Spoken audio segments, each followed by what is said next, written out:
I remember when I first started hand lettering, I was mesmerized when I saw all of these beautiful pieces of work on Instagram where I figured people would just put their pen to paper and make the piece, and that was that. 3 years later, after going along my own hand lettering journey, I've realized that there's a lot more that goes into creating hand lettered pieces than I initially thought. So today I will be sharing all my tips and tricks for lettering and creating beautiful hand lettered quotes. So I hope that whether you're a beginner or maybe a little further along in your lettering journey, you'll be able to take away a couple tips and tricks that you might find helpful. So with that out of the way, let's jump into this tutorial. The first thing I do when I make a quote page is I like to do a bit of prep work. First, I like to prep the quote and figure out how I'm going to lay it out on the page. This starts with the very simple step of writing out the quote that I want to use. This is important for me to know what kind of words are going on, as well as making sure that I know the spelling of the words beforehand, because as I do calligraphy, I tend not to pay attention to spelling, and that can be problematic. Once I have the quote written out, I like to start to figure out how I want to lay it out on the page and how many lines it's going to break down into. This is really important because by doing this kind of work in advance, you can figure out how to space out your quote so it doesn't have really big spaces in between each line. Of course, if that's something you're looking for, then go ahead and plan it that way.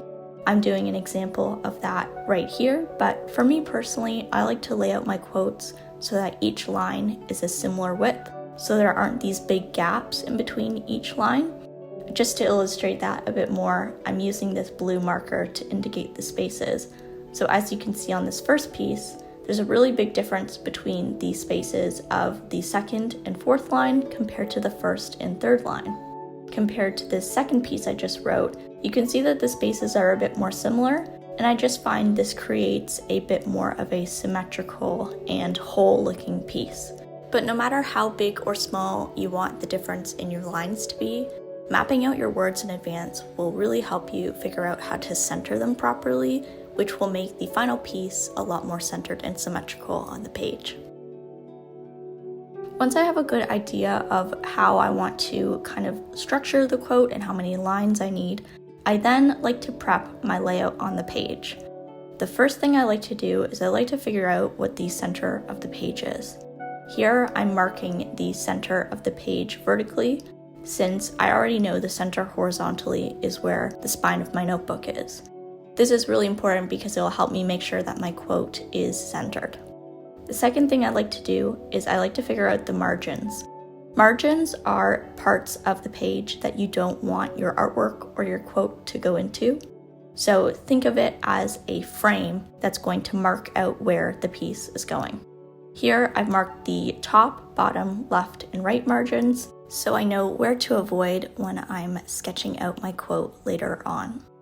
The third step that I like to do when prepping my layout is figuring out the spacing for each line of text. This is referred to as line spacing, which is one of the 3 types of spacing. The other 2 are word spacing and then the spacing in between letters. But I will touch on that a little bit later. For now, let's focus on line spacing or line height, which is the distance between 2 lines of words. Here I'm marking out the 4 lines of text that I want in my quote. Something important to note here is I'm not marking out the line that the bottom of the text goes on. What I'm marking here is the line that the text is centered in, which is referred to as the midline in calligraphy. The trick with coming up with the spaces for your lines is to make sure that there's a bit of space in between your letters for each line. For the letters I do here in my quotes every month, I have 3 squares spacing out each line. And then for the bottom part where I write the word November or whatever month, I do 4 squares. I found as soon as I started marking out my lines in my pieces, I not only was able to write a lot straighter because I had a bit of a guide to follow, but I also produced much cleaner layouts because the words weren't bumping into each other on the top and bottom. So as you can see here, I'm marking a 1 grid space between my words. And while my words might go into this space a little bit, especially on the bigger letters like the D that kind of has that upward loop, and G's which have a downward loop, it leaves me space so that my words aren't literally on top of each other. The next two types of spacing that I like to think about when I'm composing is the word spacing and the letter spacing. So showing you here on one of the quotes I made, these arrows are indicating the spaces I have between words. I find for me, I have about 1 grid in between each of my words, and that works really well for me. Now we can finally go ahead and make a rough draft. In the rough draft, I pretty much sketch out the letters and the calligraphy that you're going to eventually see in the finished product.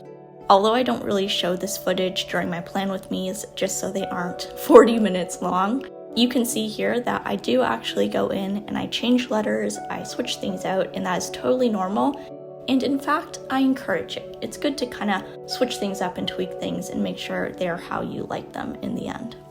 So after I finish sketching everything out, I then go ahead and I like to put my pen to paper. While you write out your quote, it's important to keep in mind referencing the sketches and your rough draft that you put down beforehand, because that's just going to help make sure that your words are spaced out properly and your lines are spaced out properly. But if there's a little variation here and there, it's absolutely not going to ruin the piece and it might be fine. So make sure to trust your gut on this. If you think you want to change a letter a little bit, I would say go for it and just give it a try. I also thought while I'm lettering this quote that I would go over a couple of questions that you guys asked me about lettering over on my Instagram. So let's jump into the first question, which is how long does it take to achieve decent lettering? So based on my own experience, it took me about a year for my lettering to be at the point where I was happy with it and I felt that it was very consistent and it wasn't changing a lot. Two things that I think influenced how long of a time period that took was the frequency that I practiced. I practiced a lot, almost every day for that year, I would say. And the more you practice, the faster you will progress. But the other thing I found did have a big influence on the progress of my writing was having a lettering guide that I could follow. When I first learned, I followed Via Calligraphy's Alphabet Exemplar, and I found by having a style guide to follow and trace over, it really sped up my results, and I saw much better results much faster. So I'll make sure to link her lettering guide below if you want to check it out, as well as my own lettering style guide if you want to learn my own calligraphy style. Alright, the next question is, do you have any tips on helping to prevent your hand from shaking? Okay, so I have two things to say about this. First, if you drink coffee, it sometimes will make your hand shake, or if you're hungry, sometimes that will make your hand shake. So make sure that those kind of things are taken care of before you go ahead and letter, and that might make a bit of a difference. I know my hand gets really shaky when I'm hungry, so I try to make sure I've actually eaten before I letter, and that helps. The second thing, no matter how much coffee you drink, will help is making sure that your entire forearm is resting on the table. And when I say forearm, I mean my entire arm from pinky to elbow is on the table. This will just help support your arm better and make sure that you're not having to kind of support yourself and try to letter steadily. So give that a try and that might help a little bit. Alright, the third question is, how do you know how to connect your letters? So connecting letters is kind of tricky. It was definitely probably the hardest part I found when learning. And it's the kind of thing that really, as you practice, you figure it out, which I know isn't the most helpful answer. But one thing I would think about is figuring out where you're having difficulty connecting letters. Is it between two specific types of letters? If so, something I used to do is if I had trouble connecting two specific letters, I would Google how people would do it, and I would look at examples to try to figure it out and then practice some different ways of doing it. It's also kind of tricky because depending on your style, you're going to connect your letters a little bit differently, but yeah. Look up some examples for specific letters you might be having trouble with, and also just keep practicing. It will come with time, I promise. So the next question is, how do I make my writing more uniform? And then there's a comma, fatigue. But let me just focus on the uniform part for now. This is a bit of a complicated topic, and I have a lot to say about it, so I think I'll make a separate video about this. But for now, what I can say is, think about the symmetry in your letters. A D and a G both have that big loop, right? One is on the top, one is on the bottom. But in order to make something look more uniform, you want to make sure that both of those look similar in shape and also have the same height to them, because the eye likes symmetry, and the more symmetrical your letters are, the more visually pleasing and uniform they'll look. So I will definitely go into more detail about this, but for now, think about your letters as shapes and think about how you can make those shapes as symmetrical as possible, and that should help with uniformity. The last question is, how do I do flourishes? And when it comes to flourishes, I am not really an expert. I don't do many flourishes, and when I do a lot of sketches before I figure out the right shape. So this is something I struggle with as well, and that I need to practice. But yeah, I feel you. Flourishes are kind of hard. So those were some of the questions that you guys asked me about lettering.